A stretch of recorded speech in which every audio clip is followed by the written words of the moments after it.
Hello, my name is Dante Renee, and welcome to the 10 Room Bizarro YouTube page where I talk about films that I believe need to be talked about more.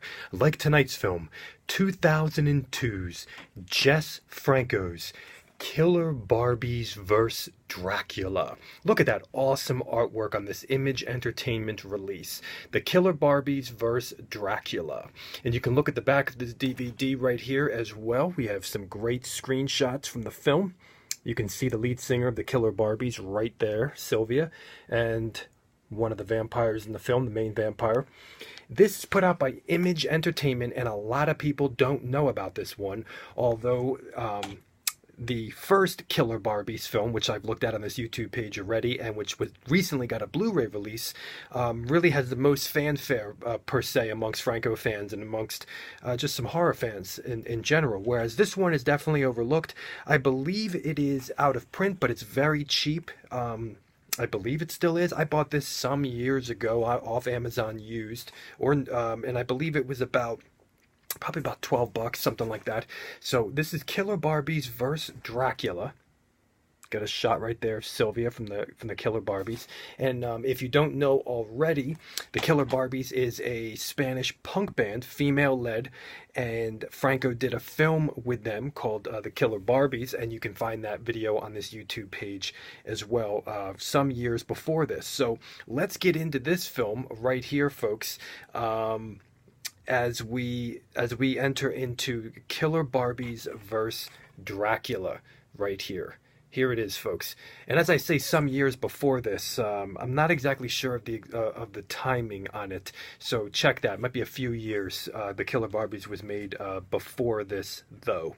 So here we go, guys. Are you ready? I have some notes here below to help me kind of get a couple key points. So if they seem like the notes are random and at random times, it really reflects the beautiful freedom of Jess Franco's films and how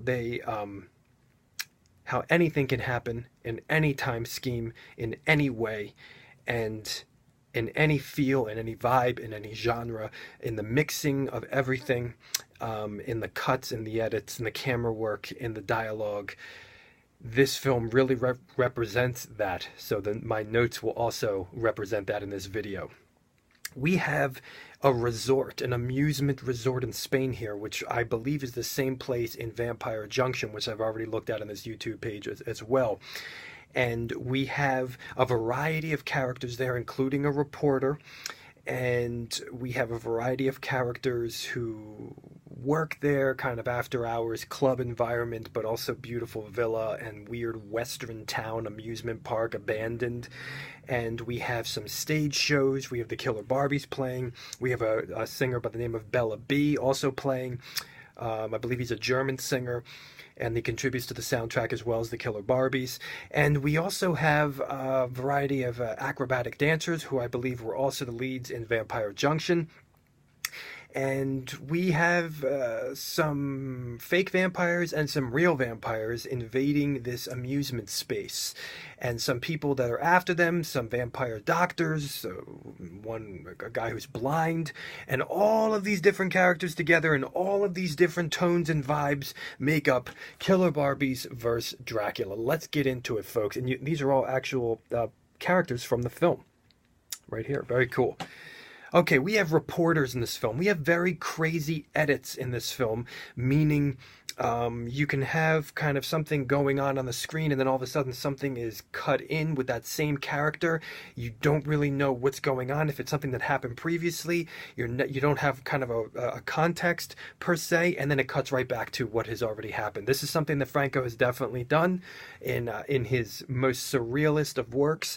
You can really even look at it too with his later works in Al Piero vs. the Alligator Ladies, of which I looked at on this YouTube page, both that and the sequel.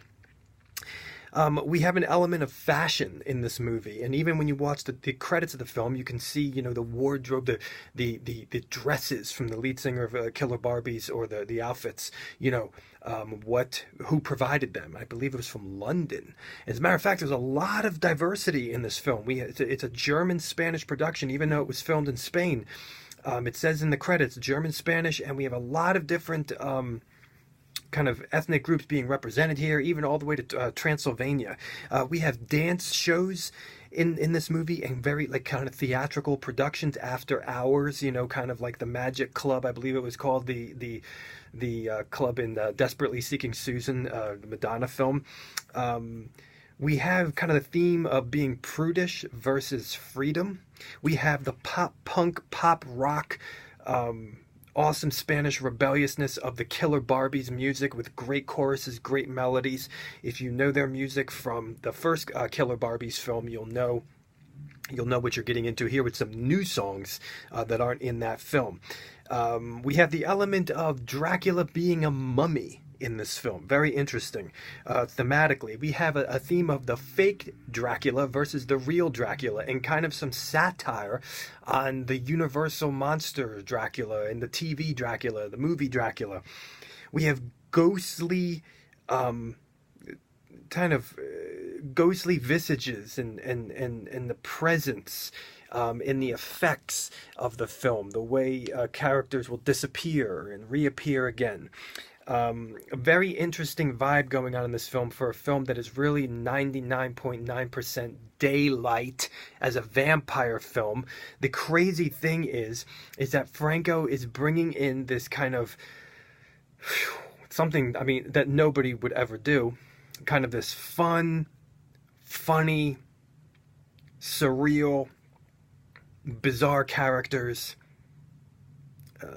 open bar, outside amusement park, and mixing that with creepy, dark horror. How do you do that? And the tones will shift back and forth, back and forth, back and forth. Freaking awesome. The people that do the soundtrack for the film are in the film. Bella B is in the film. Okay, some wild stuff here, folks. We have Lena being like kind of this German military woman who's after the real Dracula, or almost protecting him or something. She almost reminds me of she's playing a role in one of the women in prison films from Franco in the 70s. And, you know, she's really crazy. Katja Burnett, I believe, is how you pronounce her name. I'm looking right here. Katja Burnett is in this film playing herself, playing a reporter, and she gets killed. I have to say that because it's just wild, and she's playing herself. And we have barbershop music in this film. We have a dancing Dracula. We have a dancing steak, bloody steak in Dracula's heart. Yes. We have this weird spotlight effect in the edit, in the way the film was edited. This weird spotlight effect, kind of the circle on the screen, and the rest of it is not as bright or looks different colors. The reporting in the movie, in the beginning of the film, Katya being the reporter, almost at times feels like you're watching this bizarre TV show on local roadside attractions, you know, on a Sunday night or something. And we have an AIDS joke involving Dracula. Yes, an AIDS and HIV joke involving Dracula. Triple visages of Dracula, the same Dracula feeding on the same person. He multiplies, so there's a cool effect there that happens.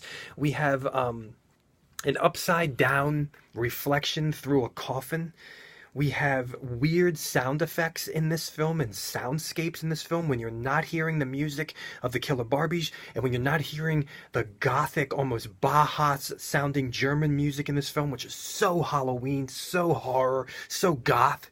You are listening to Jess Franco's score, because it says in the credits that he did the score, and it's sound effects, and it's horrific, and it's creepy, and it's dark, and it's without melody, and it's very atmospheric. We have a vampire braille book for the blind. We have jokes on Mae West and jokes on pooping. We have an old pervert character in the film who's also in love with only one woman, though. One woman. And we have a pirate theatrical show that cuts itself in, led by the pervert.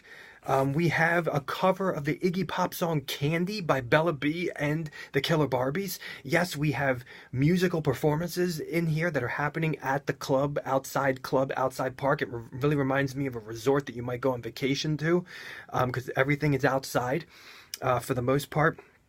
We have characters talking, and then their talking erupts into singing. We have cemetery fog during the daytime. Architecture is being filmed, and birds are being filmed. We have a one piece of architecture that reminds me of that fantastic piece in Countess Perverse. We have piano playing to a dog. There is hallway lighting that reminded me a lot of Al Piera versus the Alligator Ladies. You know, there's a female vampire in this film that's also very, very dark. Lots of environment shots and lots of bird shots as well. Kind of birds from Spain and the sounds of the birds as well. We have a vampire doctor. We have a good deal of blood in the bites. Not gore, but blood. And blood dripping off, especially for the female vampire. There's no nudity in this film, and there are no sex scenes in this film, but there's a ton of sexuality and sleaziness. We have girls in lingerie, acrobatic girls in lingerie. We have the bells tolling, church bells tolling. We have really kind of a Jess Franco regular of doorways, and this amazing lit, sunlit through a doorway, and then a vampire presence appearing through the sunlight. Who else do you know that does horrific vampire films, horror films, in the daytime? We have a vamp on vamp bloody kiss. It's not just the name of a Typo Negative album, it's also happening in this film. A vampire on a vampire. Reflection, we have reflections of a woman getting dressed, and it's multiple mirrors. Okay, a really, really cool shot, and you never see Franco's camera unless he wants you to. And not in this film, you never see him. You see the top of a piano reflection. There's carnival music. There's a vampire crawling on the walls of a room. The film has a theme of the power of music, drawing you in. There's even marching music in this film that happens out of nowhere. There's a negative, like kind of a negative video effect of blue, and then like kind of a figure walking across the screen. It just remains stagnant there. There's purple sun flares and darkness. There's a section where it, like kind of the negative effect just keeps changing colors in the same scene. Live, we have organ music, which reminded me of organ music from another Jess. It is organ music from another Jess Franco film, and I think it's a film. I think it's Al Piera versus the Alligator Ladies, actually, from some years later. So was this the first time that organ music was done? I'm not sure, but it's the only other time I've heard it, other than Al Piera versus the Alligator Ladies. We have footage of a horror-looking party festival, and it's cut in. We have kind of a red night and thunder and lightning, you know, kind of the red effect, red color effect with thunder and lightning. Jess Franco's even using electronica sounds in the film as well. We have an effect of eyes in the opening titles and then bringing itself back near the end of the film, and those eyes are morphing into different animals, different creatures, and then ending themselves on a freaking stuffed animal toy. Oh my gosh, what is happening? This is The Killer Barbies vs. Dracula 2002. Here it is, folks. Here it is. Thank you so much for watching the 10 Room Bizarro YouTube page, where I talk about films that I believe need to be talked about more, like this one.